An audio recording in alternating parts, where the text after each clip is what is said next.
그래서 손을 바닥에 짚으면서 생길 수 있는 손목 골절이라거나 엉덩방아를 찌우시거나 하시면서 척추의 압박 골절도 쉽게 생길 수 있고, 또 골절될 확률이 훨씬 높아지고 회복되는 속도 자체도 늦어지기 때문에 적절히 수술을 하지 않으면 1년 내 사망률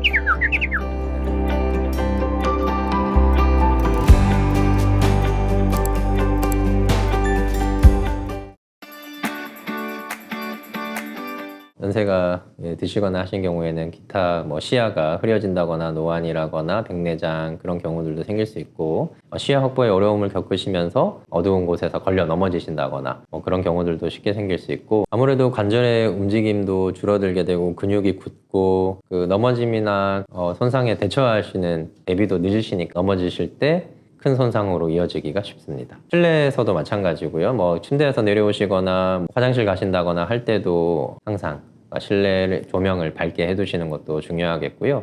특히나 욕실에서 넘어지지 않게 방지를 꼭 하시는 것도 중요하겠습니다. 고양이나 그런 동물들을 생각해 보시면 굉장히 유연한 동물들은 그런 손상에서도 거의 다치지 않는 것처럼 유연성이 있을 때는 대처 능력이 충분하다면, 예를 들어 이제 연세가 드시면서 관절이 굳거나 근육량이 떨어지거나 할 때는 대처 능력도 떨어질 거고요. 더구나 골 밀도도 감소되어 있기 때문에 가벼운 손상에도 골절될 확률이 훨씬 높아지고, 골절이 생기고 나면 다시 회복되는 속도 자체도 늦어지기 때문에 위험도에 크게 노출되어 있다 생각하시면 되겠습니다. 미끄러지면서 넘어지시면 손이 먼저 나가죠. 그래서 손을 바닥에 짚으면서 생길 수 있는 손목 골절이라거나 엉덩방아를 찌우시거나 하시면서 척추의 압박 골절도 쉽게 생길 수 있고, 대퇴골 고관절 골절도 많이 생길 수 있습니다. 척추를 보시면 척추체가 있고 주변에 옆에 있는 돌기들이 있는데, 척추체 자체가 횡 압박을 받으면서 골절되는 경우를 말하거든요.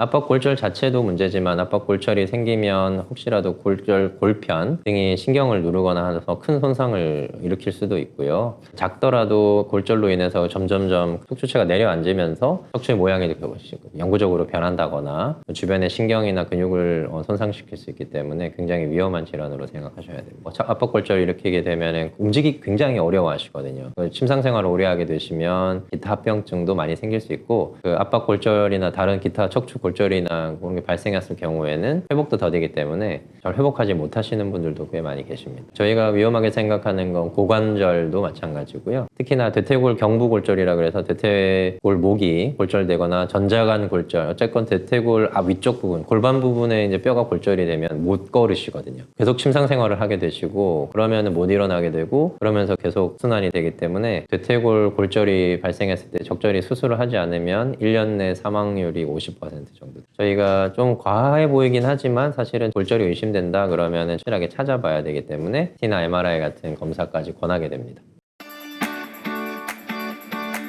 운동을 통해서 근육량이 너무 감소되지 않도록 해주셔야 되고, 관절이 굳지 않게 근육들이 수축되지 않도록 스트레칭 같은 거 꾸준히 하셔야 되고, 그리고 야외 활동은 너무 추운 날을 제외하면 어느 정도 유지하시도록 노력하시는 것이 중요하겠습니다. 추운 겨울날에는 실내 활동이 좀 더 많아지면 아무래도 적은 양이라도 비타민 D 합성이 아무래도 더 줄어들게 되니까 골다공증에도 더 노출되기가 쉽습니다. 뼈가 분필처럼 딱딱해지는 거거든요. 굉장히 좀 딱딱하지만 부러지기 쉬운 분필 같은 상황이 되겠죠. 그리고 골다공증 치료도 중요하게 생각하셔야 됩니다. 칼슘이라고 하는 게 예를 들어서 뼈에 붙이는 시멘트다 생각하시면 되고요. 비타민 D는 시멘트를 발라주는 그런 역할을 하신다고 보시면 되겠습니다. 칼슘도 중요하고 비타민 D도 충분히 섭취하시는 것이 중요합니다.